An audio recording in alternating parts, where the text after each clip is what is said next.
serikali itaendelea kuhakikisha kuwa nafasi za ajira katika utumishi wa umma zinakuwa za wazi na za ushindani kama sera inavyotutaka. Kwa msingi huu, nafasi hizi za ajira mchakato wake unakuwa wazi na ushindani kupitia Sekretarieti ya ajira katika utumishi wa umma, yani PSRS.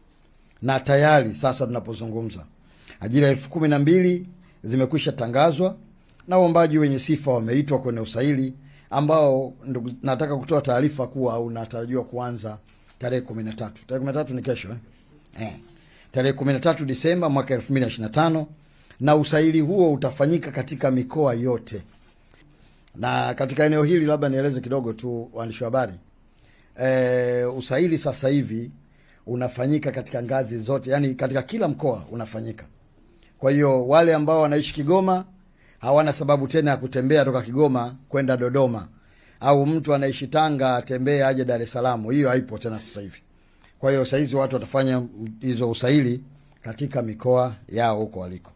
Aidha, ili kuhakikisha usaili unafanyika kwa wakati na kwa lengo la kuongeza ufanisi, usaili wa mchujo wa nafasi hizo utafanyika kutumia mfumo wa kielektroniki ambao unaitwa online aptitude test, na utafanyika katika vituo mbalimbali kama vile taasisi za elimu ya juu, vyuo vya mafunzo na ufundi na ufundi stadi VETA, na shule za sekondari zenye maabara za kompyuta zinazopatikana katika mikoa yote na vituo mahususi huko Unguja na Pemba.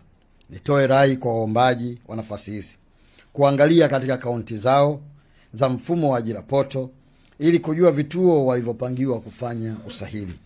Na moja ya jambo jingine ambalo labda ningesema katika eneo hili, mnapoitwa kufanya usahili, wale ambao watabahatika kuitwa, utaratibu wetu ni kwamba unatakiwa uende na vyeti pia original. Yani vile vyeti vyako vinavyotakiwa vya shule, ikiwemo vya sekondari na vya chuo viwe original. Sasa wakati mwingine unakuta mtu anafika kwenye kituo, anafika pale hana vyeti hivyo, anaanza kulalamika. Sio jambo ambalo tunalitaraji litatokea.